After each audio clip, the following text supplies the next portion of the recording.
Sean Lefebvre. He's here for his new book that he's just got out. Sure, the book is Armitage Mills. It takes place in the town of Armitage Mills. What we're giving away is just a small sample of pages that we have. It's a book about 6 families that secretly control a small town. Since it was founded, the first arc is about a murder in the present within one of the families and how that murder really began a generation previously. The idea of the story is to tell multiple arcs that can take place in any generation, really keep the story going. A lot of conspiracy, crime, that kind of focus.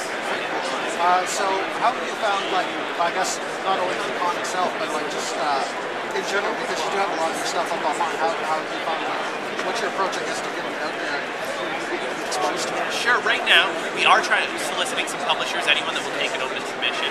So we're just bombarding everybody with everything for free. Like, everything on our table has been free. We're not making a dime off this. We're putting everything out online as well. We just want people to get it. If we don't find a publisher, we're just going to keep putting more pages up online until we either have the full first issue or we make our next step. If the publisher doesn't hit, we've had such a great response at this convention. I'm really thinking that if we don't get a publisher, we've got enough support to start putting our own printers. Nice. So I guess your plan is to do a proper print version versus an online version, is that correct? Yeah, exactly. Our goal is to do a 22-page monthly comic.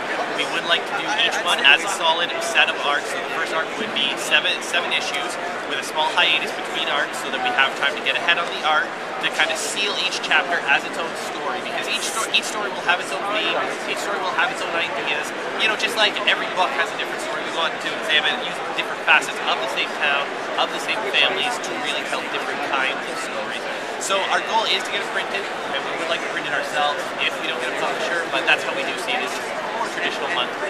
And right now, we're just using the web, which is basically to get some eyeballs and to get some support and really show there is a market for more books like this, crime books, conspiracy books, and it's an opening market, and I think there's been a lot of support from people that want to see something like this that is still packaged like a typical comic you get right off the shelf, but really offers something a little bit different. Nice. And I guess most importantly, where can you find it online? Right now it's www.armitagemills.com. It is what we've done with the town. It's very tongue-in-cheek. It's the town's website to kind of fill in some of the backstory of the history, try to hit some of those story beats and really set the scene of what the whole thing is. And, you know, like I said, it is tongue-in-cheek. We kind of disavow the town. The town is allegedly, you know, having a problem with our comic. We're, you know, just trying to kind of keep a little bit of a fun spin on that. As well, if you just go to Facebook, search Armitage Mills, we're the only Armitage Mills on there. We're trying to get some Facebook fans to just have some hard numbers as we approach some people. Say, you know what, there are X number of people who really do think this is a quality book, and I really may pick it up if you decide to publish it for us. Yeah. Hey, thanks so much for your time. I really appreciate it.